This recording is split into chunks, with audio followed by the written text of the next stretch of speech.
আসসালামু আলাইকুম প্রিয় দর্শক, অন্যমঞ্চে আলোচনায় আপনাদের সকলকে আমন্ত্রণ জানাচ্ছি। ব্রিক্স নয়, ব্রিক্সের আগেই ভারত যেতে চাইছেন তারেক রহমান। কেন ব্রিক্সের সম্মেলনে যোগ না দিয়ে আগে যেতে চাইছেন? অবশেষে রাষ্ট্রপতি পদে বিএনপির মনোনয়ন পেলেন মির্জা ফখরুল আলমগীর।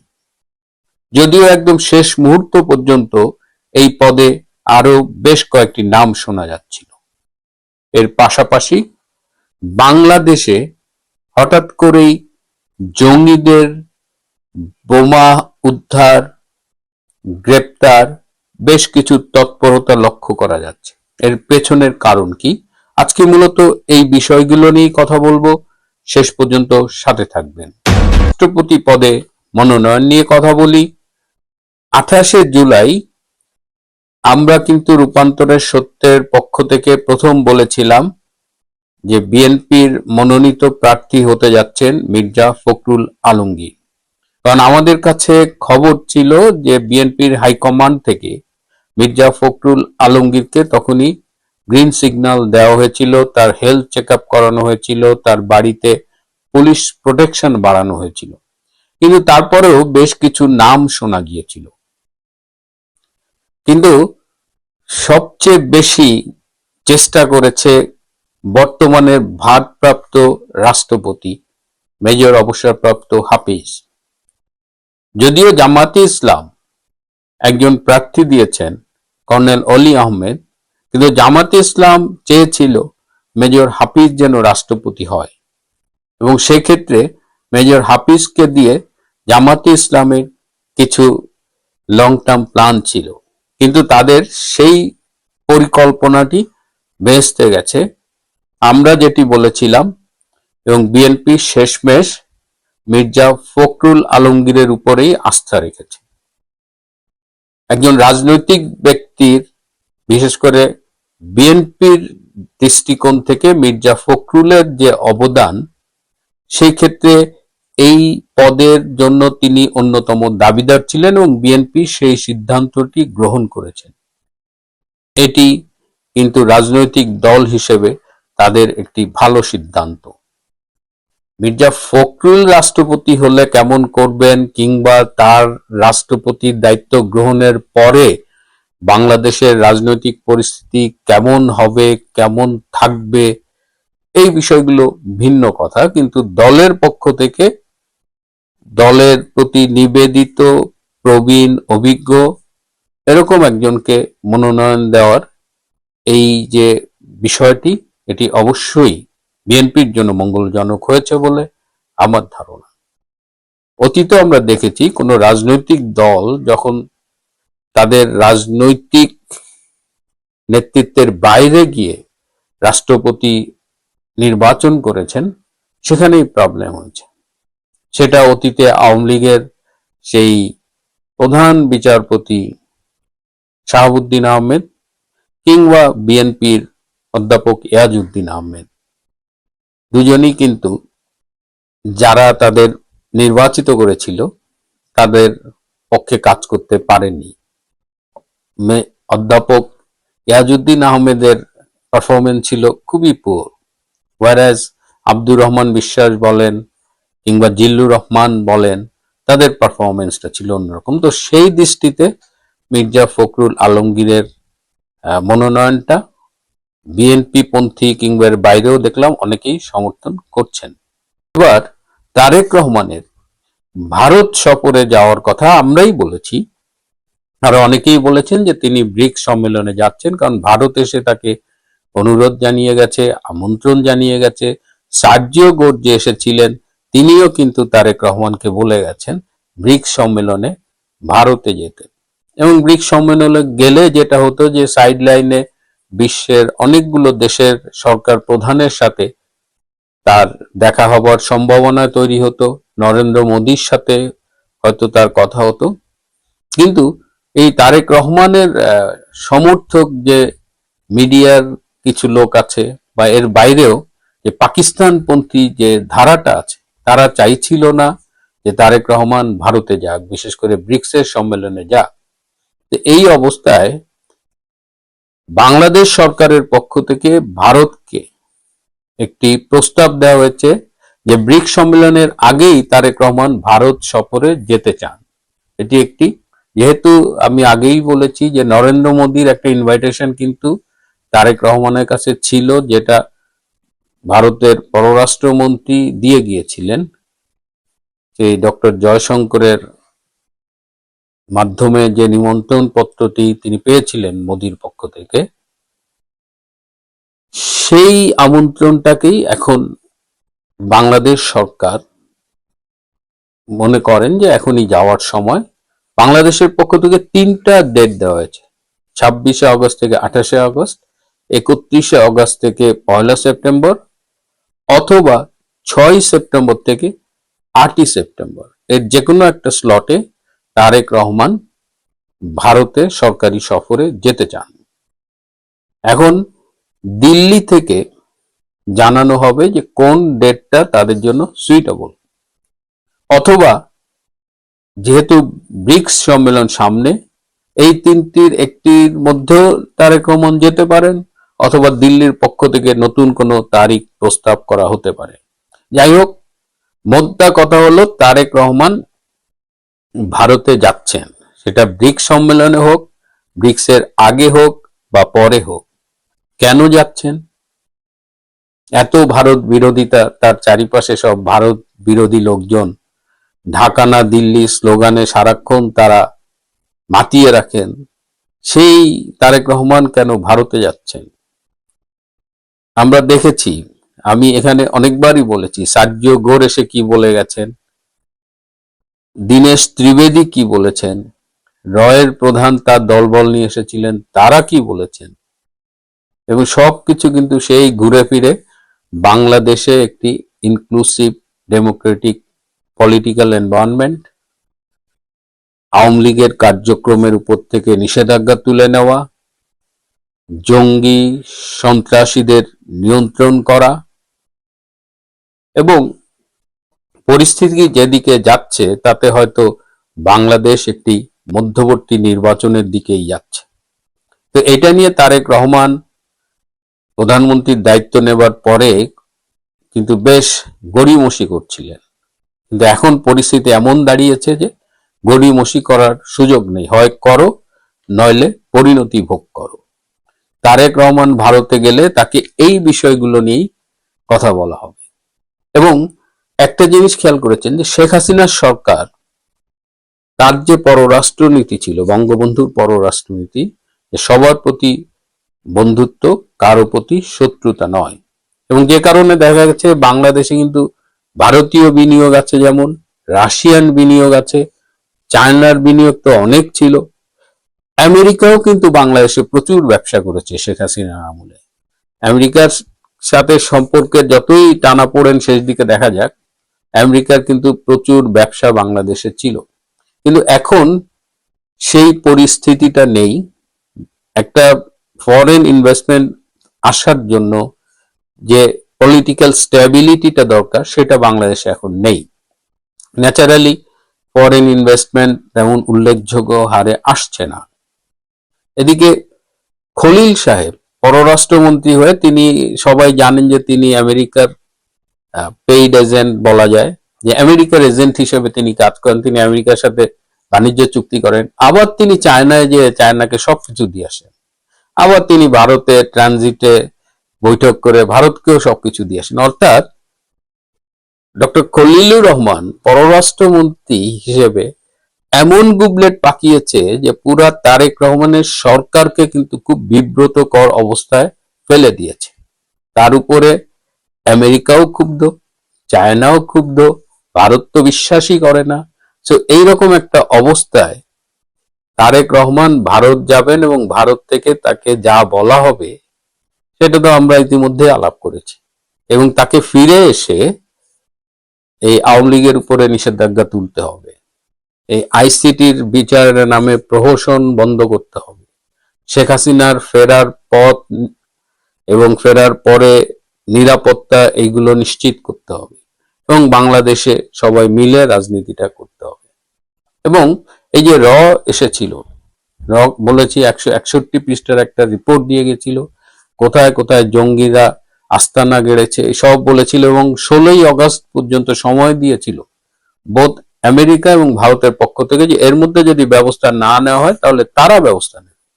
সুতরাং আপনারা খেয়াল করেছেন যে বাংলাদেশে কিন্তু এখন কিছু সরকারি পদক্ষেপ দৃশ্যমান হয়ে উঠছে। বিভিন্ন জায়গায় জঙ্গিদের আস্তানা চিহ্নিত হচ্ছে এবং বিভিন্ন বোমা উদ্ধার হচ্ছে, এই যে প্রেসার কুকার বোমা, পাইপ বোমা, আরো নানা রকমের বোমা। ইউনূস তো জঙ্গিদের ছেড়ে দিয়েছিল জেল থেকে।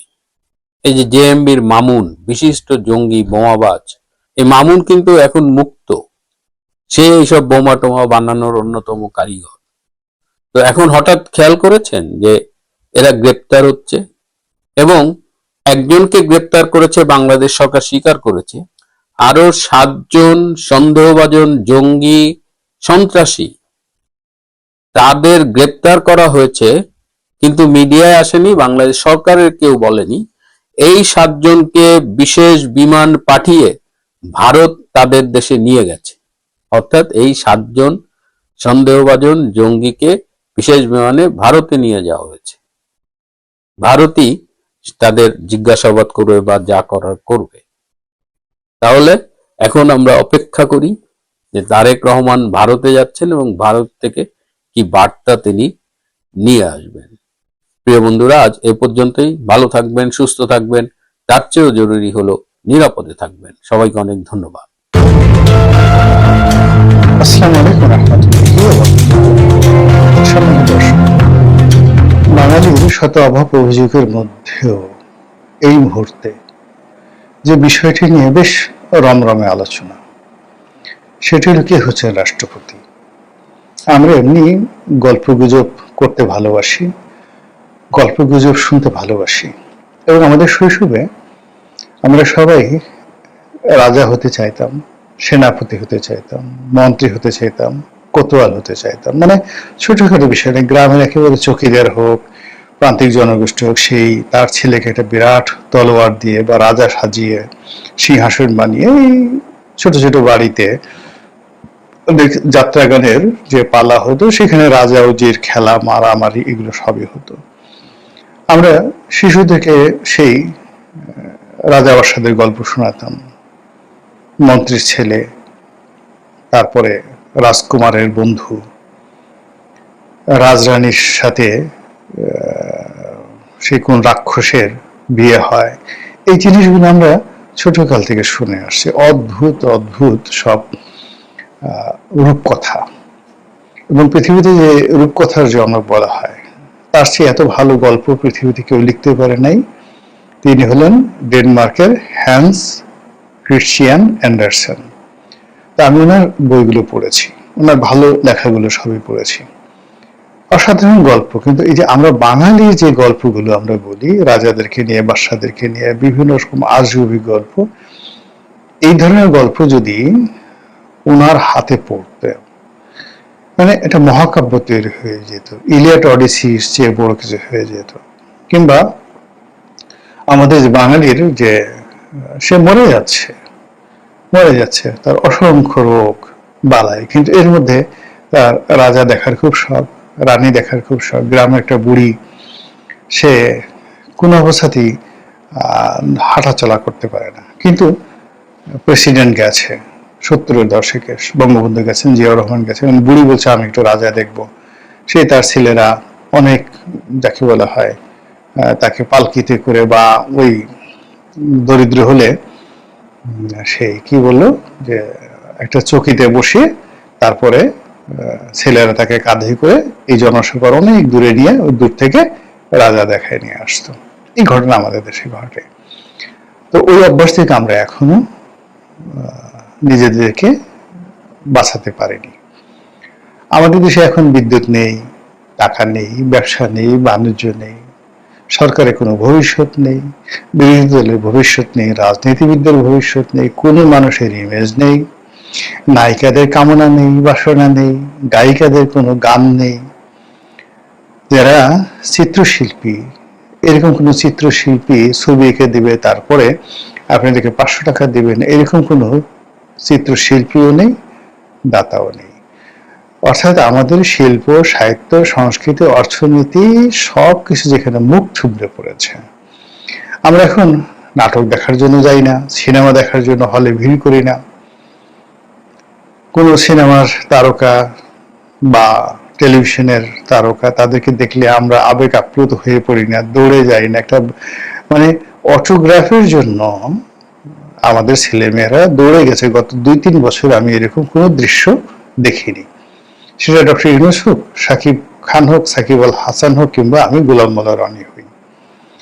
কিন্তু এমন একটা সময় গেছে যে আমাদের ছেলেরা, আমি সে 2009-10 সনের কাছে বলি, বহু মানুষ দেখালে স্যার একটা অটোগ্রাফ দেন, বা অন্য প্রফেশনে যারা সেলিব্রিটি ছিল তাদেরাও অটোগ্রাফ দিতেন। এখন কাউকে সেই অটোগ্রাফ কেউ চায়ও না, দেওয়াই না। একটা পত্র পত্রিকা যেখানে 1 লাখ, 1.5 লাখ, 2 লাখ, 3 লাখ মানে সার্কুলেশন ছিল, সেগুলো এখন 10,000, 12,000 সার্কুলেশনে চলে আসছে। একটা পত্রিকা, খুবই লিডিং একটা পত্রিকা, সেদিন শুনলাম মাত্র 1000 কপি ছাপা হচ্ছে। লিডিং একটা জাতীয় ন্যাশনাল পত্রিকা। এই হলো দেশের অবস্থা। ঠিক সেই সময়টাতে আমাদের দেশে জনাব শাহাবুদ্দিন চুপ্পু, তাকে কেন রাষ্ট্রপতির পদ থেকে সরানো হলো, এটা নিয়ে আমাদের ঘুম হারাম হয়ে গিয়েছিল। কারণ কি? তার সাথে শেখ হাসিনার কোন যোগাযোগ আছে? শেখ হাসিনা আসবে, এসে মানে তাকে একটা স্পেস করে দেওয়ার জন্য, শেখ হাসিনা স্পেস করে দেওয়ার জন্য চুপ্পু কি মার্শাল ল জারি করবে, জরুরি আইন জারি করবে? এটা কি তারেক রহমান সাহেব জেনে গেছেন? এই জন্য কি তাকে সরিয়ে দেওয়া হচ্ছে? তার সঙ্গে কি সেনাবাহিনীর কোনো যোগাযোগ আছে? আরে বাবা রে বাবা, চায়ের আড্ডা থেকে যতদিন, মানে 15 দিন পর্যন্ত আমরা জেনারেল ওয়াকার, চুপ্পু, শেখ হাসিনা, এগুলো নিয়ে হায় হায় হই হই। এখন জনাব চুপ্পু ঘুরে বেড়াচ্ছেন, আমরা কেউ তার খোঁজ রাখছি না। এরপরে হলো কি হবে রাষ্ট্রপতি?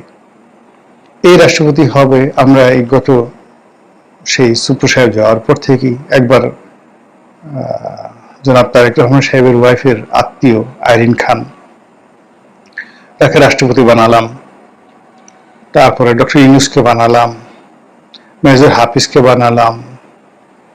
তো এই রাষ্ট্রপতি বানানোর সঙ্গে সঙ্গে গয়েশ্বর বাবুকে বানালাম, মঈন খানকে বানালাম, ডক্টর খন্দকার মোশাররফ সাহেবকে বানালাম। এরকম বহু মানুষকে রাষ্ট্রপতি বানানোর পর এখন 2 জন মানুষের মধ্যে আলোচনা রয়েছে। আমরা নিজেরাই জনাব মির্জা ফখরুল ইসলামকে, আলমগীরকে বিএনপির মনোনয়ন দিয়েছি। যদিও মানে বলা হয়ে থাকে বিএনপির পক্ষ থেকে যে সর্বময় ক্ষমতা, সিদ্ধান্ত নেওয়ার মালিক জনাব তারেক রহমান, তার পক্ষ থেকে, তার দপ্তর থেকে কেউ কোনো কথা বলেনি। কিন্তু আমরা বানিয়ে ফেলেছি যে না, মির্জা ফখরুল সাহেবই রাষ্ট্রপতি হবেন। কিন্তু মির্জা ফখরুল বলছেন না, আমি তো এই ব্যাপারে কিছুই জানি না। আর অন্যদিকে আমরা, মির্জা ফখরুল সাহেব রাষ্ট্রপতি হবেন, তো তিনি রাষ্ট্রপতি হলে তার যে মন্ত্রণালয়, এটা কে পাবেন? আমরা তাকেও মন্ত্রণালয় দিয়ে দিয়েছি। তারপরে তিনি তো সংসদ সদস্য, তার যে পদ, সেখানে কি তার মেয়ে দাঁড়াবেন, না মেয়ের জামাই দাঁড়াবেন, নাকি তার ভাই দাঁড়াবেন? এগুলো নিয়ে আমরা ভীষণ রকম ব্যস্ত। তারপর তিনি রাষ্ট্রপতি হওয়ার পর কি করবেন, তার কাছে আমাদের এক্সপেকটেশনটা কি? আমরা চাচ্ছি যে তিনি একজন একেবারে নির্দলীয়, নিরপেক্ষ রাষ্ট্রপতি হবেন, এবং যাকে বলা হয়, কি বলবো, ব্রিটেনের যে রাজা এখন আছেন, তার যে একটা ভাবমূর্তি আছে, রাজা সকলের, তদ্রুপ আমাদের মির্জা ফখরুল সাহেব সকলের রাজা হবেন, এবং দেশে একটা শান্তি এবং ন্যায়ের যে রাজত্ব তিনি কায়েম করবেন, আমরা আশা করছি এবং কথাবার্তা বলছি।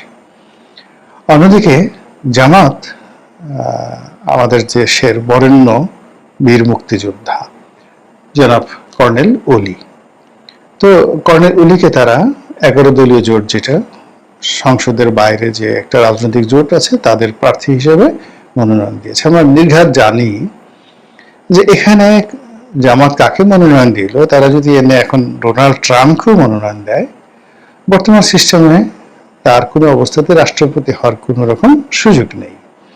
তো সেই দিক থেকে কর্নেল অলি রাষ্ট্রপতি পদ হিসেবে তাকে মনোনয়ন দেওয়া মানে একজন বয়োবৃদ্ধ মানুষকে জামাত সম্মান দেখালো। এক, দুই নম্বর হলো জামাতের ঘা আছে, তারা মুক্তিযুদ্ধ বিরোধী শক্তি, রাজাকার আলবদর শক্তি। তো সেক্ষেত্রে কর্নেল ওলির মতো একজন eminent and prominent freedom fighter, তো তাকে যদি রাষ্ট্রপতি পদে মনোনয়ন দেওয়া হয়, তাহলে এটার যে একটা প্রো লিবারেশন ফোর্স তৈরি হচ্ছে জামাতের মধ্যে, এটা তারা প্রমাণ করতে পারে। সেই কাজটি তারা করেছে।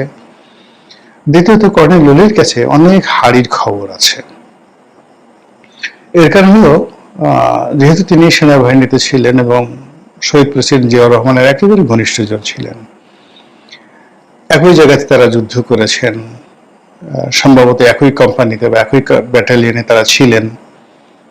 তারপরে পরবর্তীতে জিয়াউর রহমান সাহেব যখন ক্ষমতা গ্রহণ করেন, তখন তিনি তার এডিসি ছিলেন, তার সেক্রেটারি ছিলেন, মিলিটারি সেক্রেটারি ছিলেন। এরপর তিনি এমপি হয়েছেন, মন্ত্রী হয়েছেন, 6-7 বার মন্ত্রী এমপি হয়েছেন।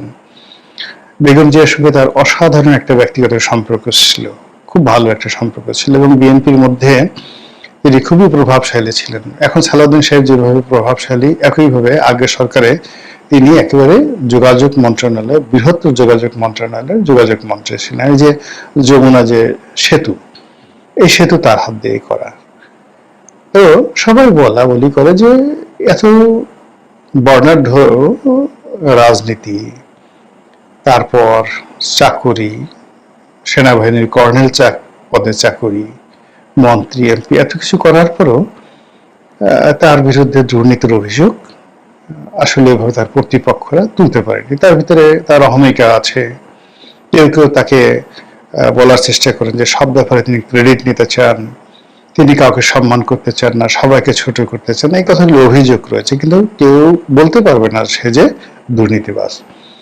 আর অধিকত যে সে যেহেতু বিএনপির সবচেয়ে দুঃসময়গুলো যখন গেছে আর বিএনপির সবচেয়ে সুসময়গুলো গেছে, এই দুটো সময়ই সে বিএনপিকে কাছের থেকে দেখেছে এবং নীতির নির্ধারণী পর্যায়ে ছিল। আবার বিএনপি থেকে সে বের হয়ে চলে এসেছে বিদ্রোহ করে।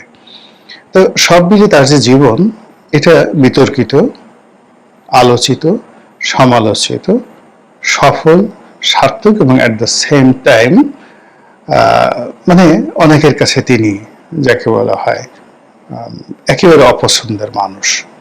কিন্তু তার নির্বাচনী এলাকাতে তার যথেষ্ট মানে পুরো দুটো নির্বাচনী এলাকা সংসদীয় আসনে তার কিন্তু চট্টগ্রাম, সাতকানিয়া, এই যে এলাকাতে তার জনপ্রিয়তা রয়েছে। তো সেই ভদ্রলোককে মনোনয়ন দেওয়া হয়েছে। এখন তিনি তার সহজাত যে খুব স্ট্রেট ফরওয়ার্ড ওয়েতে তিনি বলেছেন যে আমি যদি রাষ্ট্রপতি হই তাহলে দেশের সাথে বেইমানি করব না। এখন বেইমানি বলতে কি বোঝায়? তিনি যে রাষ্ট্রপতি হবেন এটা তো কর্নেল ওলি ভালো করে জানেন, কিন্তু তিনি বেইমানি বলতে যেটা বোঝাচ্ছেন সেটা হলো এই রাষ্ট্রপতির পদে থেকে বা তিনি যে দলকে রিপ্রেজেন্ট করেন তারা কখনোই বাংলাদেশকে পাকিস্তানের হাতে তুলে দেবে না অথবা বাংলাদেশকে ভারতের হাতে তুলে দেবে না। দেশ বিক্রির যে একটা অভিযোগ রয়েছে সেটা তিনি করবেন না। 2 নম্বর হলো যে তিনি বলার চেষ্টা করছেন যে এখন যাদেরই নাম রাজনীতিতে এসছে তাদের সকলের মধ্যে সবচেয়ে বয়োবৃদ্ধ, সবচেয়ে যোগ্য এবং তার রয়েছে একটা ধারাবাহিক উত্তরাধিকারী, মানে ট্র্যাডিশনাল একটা উত্তরাধিকারী রয়েছে, রাজনীতির উত্তরাধিকারিতা। যে তিনি যে জাতীয়তাবাদের রাজনীতি করেছেন, মুক্তিযুদ্ধের সপক্ষে রাজনীতি করেছেন, গণমানুষের রাজনীতি করেছেন, সেটার একটা ধারাবাহিকতার একটা চূড়ান্ত যে প্রতিদান সেটা রাষ্ট্রপতি পদ।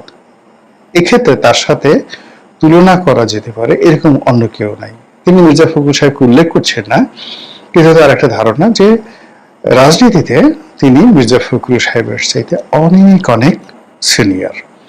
তো এই কথাগুলো বলছে এবং এইগুলো নিয়ে আমাদের বাংলাদেশের মানুষ আলোচনা করছে। বিএনপির মধ্যে যারা লোকজন আছে তারা একটা বিরাট অংশ বলছে সি সি সি সি, একজন মুক্তিযোদ্ধা হয়ে জামাতের মতো একটা দলে সে গেল, সে জানে যে সে রাষ্ট্রপতি হবে না বা এটা একটা হাস্যকর বিষয়, কিন্তু এরকম একটা হাস্যকর ছেলে খেলা বিষয় নিয়ে তার মতো একটা বয়োবৃদ্ধ মানুষ এই কাজগুলো করছে, এদিকে ঠিক তার ভীমরতি হয়েছে, বুড়ো বয়সে ভীমরতি হয়েছে। কেউ কেউ বলছে তার মানসিক চিকিৎসা দরকার। এটা বিএনপির যারা লোকজন আছে, কিন্তু জামাত এবং অন্যান্য যারা আছে তারা যেটা চাচ্ছে বা যেটা চেয়েছিল সেটা কিন্তু ঘটে গেছে। অর্থাৎ তারা চেয়েছিল এই পুরো রাষ্ট্রপতি নির্বাচনে তাদের যে প্রার্থী তাকে নিয়ে দেশবাসী আলোচনা করুক, তাকে নিয়ে বিএনপির প্রতিক্রিয়া দেখাক এবং তাকে নিয়ে জামাতের মধ্যে এবং 11 দলের মধ্যে ইতিবাচক কথাবার্তা হোক, এবং সেই কাজটি কিন্তু হচ্ছে। এবং তারই ধারাবাহিকতা আপনি দেখবেন আমাদের মূলধারার মিডিয়া, গণমাধ্যম, তারপর শেষে ইলেকট্রনিক মাধ্যম, সব জায়গাতে কিন্তু আলোচনা হচ্ছে যে কে হলে ভালো হয়, মির্জা ফখরুল নাকি কর্নেল অলি। কিন্তু এখনকার দিনের যে বাস্তবতা হলো যে বিএনপি এখনো পর্যন্ত তার প্রার্থীটা ডিক্লেয়ার করেনি। এমনকি স্বয়ং মির্জা ফখরুল বা তার যারা একান্ত আপনজন, তার পরিবারের যারা সদস্য, তারা কেউ কিন্তু এখনো বলেননি, মুখ ফুটে বলেননি যে আমরা রাষ্ট্রপতি হচ্ছি বা আমরা হতে চাই। এখানে তো মির্জা ফখরুলের একটা ইচ্ছা অনিচ্ছার বিষয় আছে, মানে তাকে দল মনোনয়ন দেবেন আর তিনি রাষ্ট্রপতি হয়ে যাবেন, এটা তো নাও হতে পারে। তারও তো একটা পছন্দের, তিনি বেশ কয়েকবার ইতিপূর্বে রাজনীতি থেকে অবসর গ্রহণ করার জন্য তিনি যাকে বলা হয় বেশ কয়েকবার দলের চেয়ারম্যান যিনি আছেন তারেক রহমান সাহেব, তাকে তিনি বলেছেন, নেতাকর্মীদের বলেছেন, এমনকি দলের বৈঠকে তিনি প্রকাশ্যে বলেছেন যে আর না, আমি এখন সসম্মানে এই রাজনীতি থেকে বিদায় নিতে চাই, নতুন ব্লাড আসুক, নতুন যারা রাজনীতি করতে চায় তাদের হাতে এই দায়িত্ব দেওয়া হোক। এবং সেই ক্ষেত্রে তার মহাসচিব পদ, তার মন্ত্রী পদ, এই জিনিসগুলো মূলত মির্জা ফখরুলকে আবেগ আপ্লুত করবে বা তাকে লোভাতুর করবে, কামাতুর করবে, এটা আমি ব্যক্তিগতভাবে তার মধ্যে কখনো দেখিনি। এবং তিনি একটা সসম্মানে এখান থেকে বিদায় নেওয়ার, রিটায়ার্ড করার তিনি চেষ্টা করছেন। তো সেই অর্থে তিনি যদি রাষ্ট্রপতি হন, দল তাকে দেয়, তাহলে তার পরিণতি তো শাহাবুদ্দিন চুপ্পুর মতো হবে, ইয়াজউদ্দিন সাহেবের মতো হবে, আব্দুর রহমান বিশ্বাসের মতো হবে। কিন্তু আপনি যদি চুপ্পু সাহেব ধরেন, ইয়াজউদ্দিন সাহেব ধরেন, আব্দুর রহমান বিশ্বাস ধরেন, তাদের যে রাজনৈতিক ক্যারিয়ার, তার সাথে মির্জা ফখরুল সাহেবের রাজনৈতিক ক্যারিয়ার, ফ্যামিলি ব্যাকগ্রাউন্ড, পার্সোনাল যে বায়োডাটা, এটা অনেক অনেক ভালো। তো সেক্ষেত্রে তিনি এরকম একটা জায়গা থেকে আবদ্ধ হতে চাইবেন এই বুড়ো বয়সে, এই ব্যাপারে তার অপছন্দ থাকতে পারে। তিনিও তো বলতে পারেন যে না, আমাকে এই এখন যেখানে আছি ভালো আছি, আর যদি এখান থেকে আমাকে বাদ দিয়ে দেন অথবা আমি এখান থেকে চলে যাই, নতুন একজন সেক্রেটারি জেনারেল দেখেন, এটাও তো তার পছন্দের বিষয় হতে পারে। কিন্তু আমরা সেইটা চিন্তা ভাবনা না করে আমরা মনে করছি যে আমি যেভাবে লোভী, আপনি যেভাবে লোভী, পদ দিলেই তো আমাদের জিব্বা বের হয়ে যায়, আমরা জুতো চাটতে থাকি, যে কোনো একটা পদ পাওয়ার জন্য আমরা যে কি পরিমাণ চাটুকারি করতে থাকি। তা আমাদের যে এই যে ন্যাশনাল ক্যারেক্টারিস্টিক্স হয়ে গেছে, এই ক্যারেক্টারিস্টিক্স এর ভিত্তিতেই আমরা মির্জা ফখরুল সাহেবকে ধরে নিয়েছি যে তারেক রহমান সাহেব দিলেই তিনি সেটা গ্রহণ করবেন। এখন তারেক রহমান সাহেবের পক্ষ থেকে বলা হয়নি, দলের পক্ষ থেকে বলা হয়নি, মির্জা ফখরুল সাহেবের পক্ষ থেকে ইন্টারভিউ দেওয়া হয়নি, অথচ আমরা তাকে প্রার্থী করে বসে আছি। আর অন্যদিকে 0.0001% যার সম্ভাবনা নাই, তাকে নিয়ে জামাত, 11 দল এবং স্বয়ং প্রার্থী জনাব কর্নেল অলি সাহেব, তিনি বেশ আগ্রহ দেখাচ্ছেন, বক্তব্য দেখছেন, মুভমেন্ট করছেন, এটা আত্মবিশ্বাস দেখাচ্ছেন যে যদি ফেয়ার ইলেকশন হয়, সবাইকে যদি ভোট দেওয়ার সুযোগ দেওয়া হয়, তাহলে সরকার দলেরও অনেক লোক হয়তো তাকে ভোট দেবে। পুরো বিষয় নিয়ে, রাষ্ট্রপতির এই বিষয়টা নিয়ে আপনার কাছে এই যে আমাদের যে ইলিউশন, ন্যাশনাল ইলিউশন, এটা কোন পর্যায়ে আছে একটু ভেবে দেখুন। আমাদের কি এই চরিত্র থেকে বের হয়ে আসা উচিত? রিয়েলিটিতে আমাদের কি ফিরে আসা উচিত? অপ্রয়োজনীয় বিষয়াদি না নিয়ে, মানে আলোচনা না করে আমরা প্রয়োজনীয় বিষয়াদি নিয়ে নিজেদেরকে ব্যস্ত রাখা উচিত। এই বিষয়গুলো কি ভাববার সময় আসছে কিনা ভাবতে থাকুন। আর আগামীতে অন্য কোনো ভালো ভিডিও নিয়ে হয়তো আপনাদের সঙ্গে দেখা হবে। আসসালামু আলাইকুম ওয়া রাহমাতুল্লাহি ওয়া বারাকাতুহু।